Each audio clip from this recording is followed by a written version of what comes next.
Can you have one mountain bike that does it all?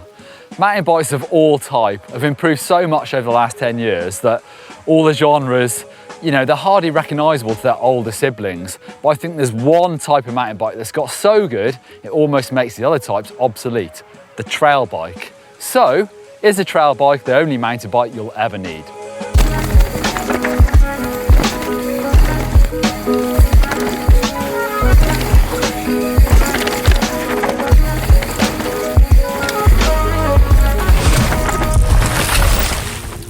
Before we get started, if you like this type of mountain bike content, don't forget to like, comment and subscribe. So what am I talking about when I say a trail bike? Well, full suspension, rear travel is usually between 130 and 160 mil. Almost always they have a 10 mil longer fork up front. And trail bike geometry has changed. You've probably heard the longer, lower, slacker. Head angles sit around about 65 or 66 degrees. And the reaches have generally been sort of getting longer and longer to give riders room to move around and be dynamic on the bike. So those are the geo numbers that they seem to have settled on for now. Let's see if they change at all in the future.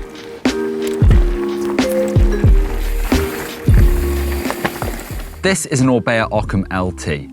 150 millimeters of travel front and rear with a Fox DHX factory coil shock and a 36 fork. It's stiff and effective.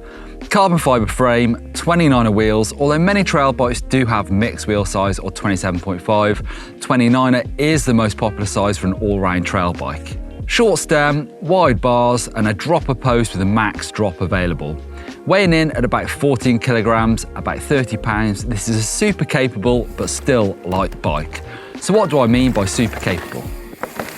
Whilst we seem to have settled on calling these bikes trail bikes, I guess what they're used for isn't as obvious as something like an enduro bike where they got more travel, they're built for full-on enduro racing. You don't often hear people say, oh, I'm going for a trail ride.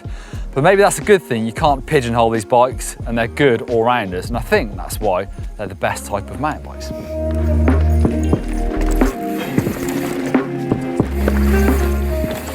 There's always going to be some compromises when it comes to picking up bikes. You need to find the one that suits you the best. But trail bikes can go so well downhill these days. Yes, they're not going to be as plush as a downhill bike or even an enduro bike, or maybe as robust. But in the right hands, a trail bike could be almost as fast, or even quicker on the right track. So why have trail bikes become the only bike you'll ever need? Well, I think it's a sum of many different reasons. Geometries have worked out so that bikes can descend well, but you're still sat in a good position for pedalling, with seat tube angles thought about. The frame materials have been engineered.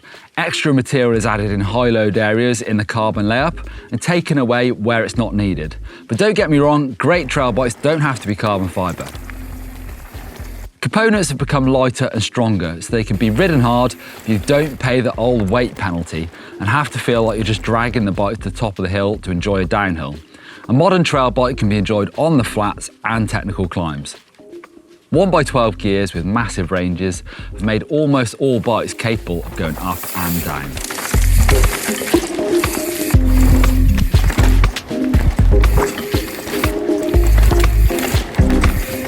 Another reason I think the trail bike is the only bike you need is because they can so easily be transformed to ride better in so many different situations.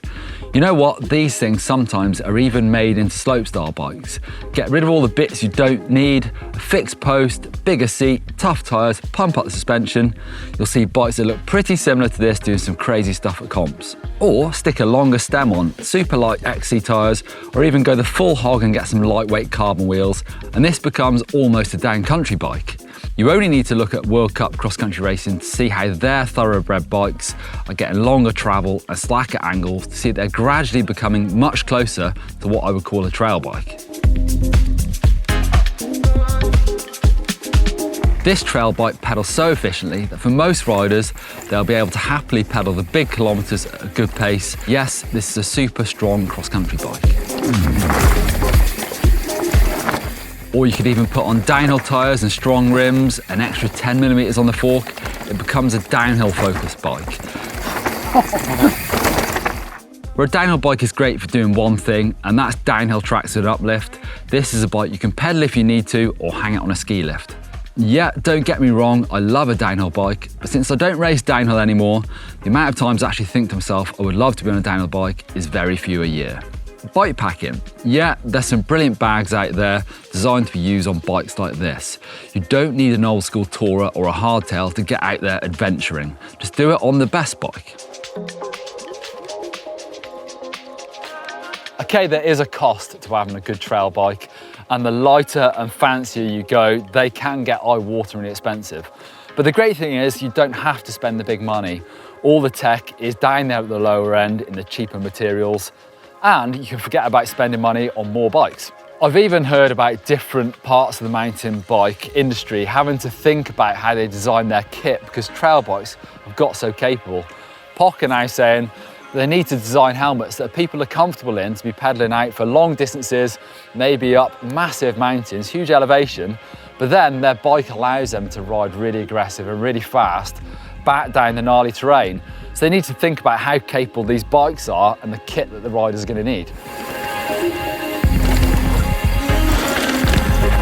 I know there are lots of mountain bikers out there that love the idea of having more than one bike. And in fact, I've got friends that have 5 or 6 bikes in their garage, N+1, I'm sure you've all heard that. And yes, GMBN viewers, I'm sure you're shouting at the screen already.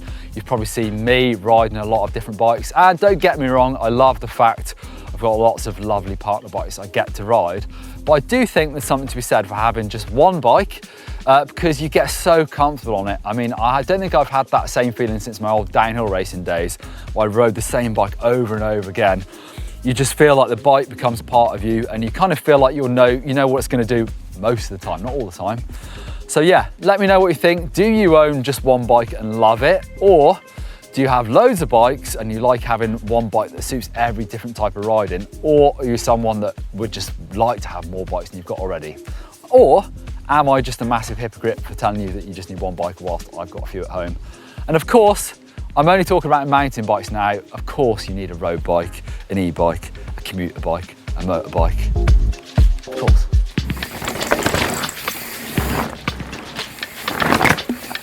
I don't know.